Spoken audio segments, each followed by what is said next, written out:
We're visiting with Shannon Spears, who is the Teacher of the Year for 2009 for the River Delta School District. Thanks for joining us. Thank you for having me. Well, tell us a little bit about where you teach and what subjects you teach.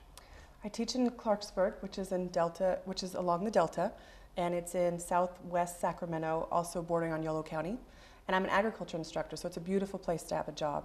And I teach several subjects, so agriculture education along with ag biology, floriculture. This year I teach Avid 11, and then I also teach in the past an exploration class for 7th, 8th grade students. So our school district has gone through a 7-12th program because it's such a small community. And so next door is the junior high, and they go 7th through 9th, and then our high school is 10th through 12th. And the name of the high school again is? Delta High School, Delta and then High there's School. Clarksburg Middle School. Okay. So we get an opportunity to actually teach from the 7th through the 12th grade level. So what's the difference in teaching a 7th grader for a 12th grader? What's the challenge? They're so much more energetic. I think when you get to the 12th grade level, and the class I teach to have the 12th graders in it is an elective course, and it's an easier base because they've had an opportunity. They have to take their government and their English, and they've taken college prep courses, and they've been in school for a really long time. So they get there and they're pretty excited, and they're much more relaxed, and they just kind of go with the flow. And my 7th, 8th grade kids, hold it on, what are we doing? Where are we going? When do we do this? And you said we can do this, and where are we going to go? We go outside. And they're just so energetic. And so to kind of switch modes sometimes, it's like, whew, I'm glad this period is early in the morning because then I get all my energy and then I have a chance to relax the rest of the day. But I'm really excited for our particular school district that, especially with the agriculture education program, that recruitment's kind of always tough because kids aren't sure what FFA is or agriculture education, and they kind of sometimes get a stereotype, well, I don't want to be a cowboy or a farmer. And I just tell the kids, if you eat or wear clothes, you're automatically involved in the FFA. So there you go. And then it's our job, to kind of show them things, and it's sort of a hands-on approach to education. And so the kids do public speaking, and they get to raise livestock animals. I know the state fair is going on right now, and there was livestock animals there a couple weeks ago that were at the level that our kids have, high school. And then they get an opportunity to, plant gardens and look at life through living things. And so it's a unique way for students to get a kind of a holistic approach to their education because they've got the core classes and they've got the science classes and English, and they get a chance to do an elective that's really hands-on. And so I think our kids are really fostered by that. Out of the 300 students, we have about 200 in the ag department, and there's 3 teachers, which is the biggest campus, or the biggest department on campus. There's 3 teachers in the ag department, and there's only 2 in the English department. Not that they're not still learning good stuff. We just have a really good time with our students, and it kind of spread, word of mouth. And it's a really great community. Clarksburg is very supportive of the agriculture department and has been for years. There's local wineries that are there. There's cattle industry. There's horses. There's the pear festival, and pears are a big thing in Clarksburg. And even as far down as Isleton, where they do the Crawdad Festival and so forth. So it's a pretty big school district too, though, because there's so much land in between the homes and the students. Well, what are some of the special challenges you face as an ag teacher?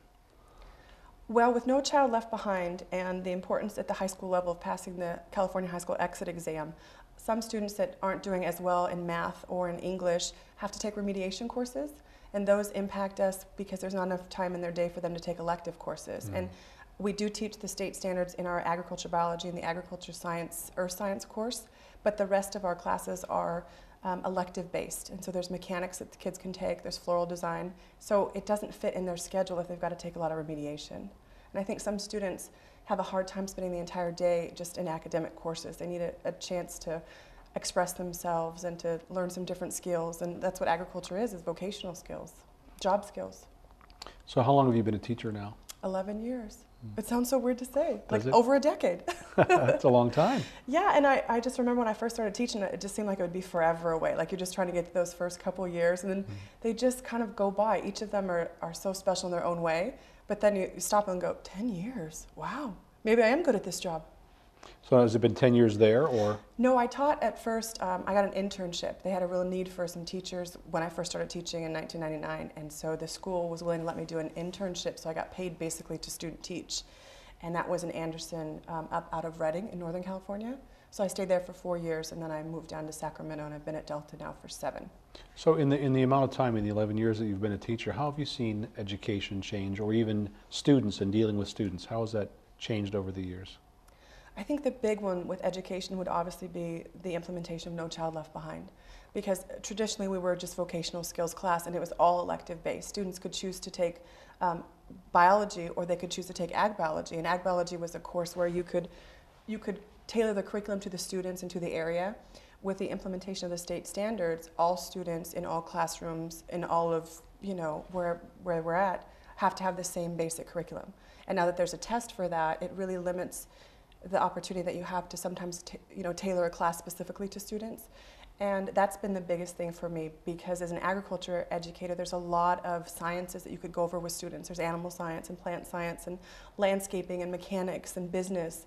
And it's been more of a challenge now to make sure that our students are still meeting the requirements and still able to participate in that extracurricular component. That wasn't the case when I first started teaching. It was all agriculture based. And we were, had gardens and took field trips and raised livestock and studied, all kinds of variety of things that really those kids at that time really were interested in. And the next year could be something different based on the students. But now, they have to cover certain criteria and certain curriculum. And we just hope that in the ag department, they're getting those same state standards, but they're getting the ability to do a different kind of learning with it. We have to still study cells, but we talk about livestock, and we talk about animals and different things that the kids can see, and we raise livestock animals, and we raise or grow plants and do different stuff. So they still get to see that. We still hope it makes them really well-rounded. And again, it wasn't something I had the opportunity to do before, that I'm really trying to, personally myself, tailor my teaching to cover those things. It's not just so much, I enjoy this, it's now we need to cover this. So in doing all that, do you find it easy to motivate students if you can latch onto something that really interests them? I believe so. I really do. I think that in our courses, they like the fun stuff, and they get through sometimes the things that they just have to get through. There's always that question, why do we have to learn this? It's just a part of life. Someday you might be that Jeopardy champion, and you'll be glad that you learned that topic, That's right. Or it could be somewhere your career takes you. And so sometimes you get through things that are a little bit more dry, and then they have something to look forward to, because that they take the STAR exams in April, and we've got an entire quarter to go outside and do different things and plant gardens and do elementary school presentations, and the kids go to the fair, and so they have an opportunity to kind of find a balance.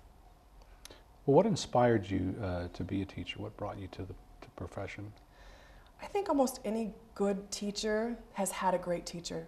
I mean, anyone who's really good teachers had a good teacher, and you really want to bring that same kind of light and energy to others. You really want to touch people like you've been touched. And I had an amazing experience in high school, and I was one of those city kids and ended up stuck in this ag class looking at chickens thinking, what is this? Where am I living? And it wasn't even about that. It was just the way that they taught, and it was the opportunities that unfolded, and it was the public speaking and the leadership and the travel that I didn't have in anything else. I wasn't in sports, and so I really enjoyed that. And I thought, they always ask you, what do you want to be when you grow up? I just always knew I wanted to be an agriculture instructor. I knew that I wanted to hopefully have that same light to be able to pass on to other students. And I just hoped I'd be good at it. You go to college all those years thinking, okay, this is what I'm going to do when I grow up. But when I hadn't actually grown up yet, I wasn't sure if I'd be good at it. So I think that's what inspired me, was to also have that same touch on others that someone had on my life. And so you had a special teacher or two? I did, and I still get to see her. She's an agriculture instructor. Her name's Darlene Gillis, and she was at my high school. And so I think it was kind of funny for her when I saw her 6 years later after finally graduating college in the credential program, and I'm at the first official meeting for teachers, and I get to sit on this side, not where the students sit. And she's like, wow, you did it. And I said, yep. And I really made sure to thank her, just so that she knew, because I know sometimes our job is thankless, and kids don't realize that what you do for them really is in the long run. It's, they want to be entertained right now, right this second. And sometimes they can be thankless, because it's our fault they have so much homework. It's our fault that they don't get any sleep at night, but it's never our fault when they're successful. And so I just wanted to make sure that she knew that it was her fault that I was successful. Well, I'm sure she took the blame and didn't mind it at all. At this time, it was okay, yeah. Now, what would you say to someone to inspire them to be a teacher if they were thinking about it? Just go for it. Every year is something new, and it depends on how you view it. Every year in high school, I've probably taught a different class. But then comes with it new challenges and new opportunities for me to explore things, and new opportunities for the kind of student I'm exposed to. And so it's a job that you really get an opportunity to meet a lot of amazing people. I mean, I have students that still come back to me that just remember little quirky things, and they remember little things we said in class or the moments you took with them. And I realized that I am making a difference. And I would tell them just to go for it. Just to go for it. and I always tell I have student teachers through UC Davis, and I always tell them, you know more than the kids do. They don't know you were going to do something else and you messed it up. Whatever you're doing, they don't know it wasn't planned, and you at least know more than they do, and you'll just get better with time. I think I've gotten better with time, but even after 11 years, that's not very long. There's some that have taught for 20 years, 25 years, 30 years. So I'm a third of the way done for those that teach math. Well, thank you very much for joining us. We've been speaking with Shanan Spears, who is the Teacher of the Year 2009 for the River Delta Unified School District. Thank you. Thanks for your time.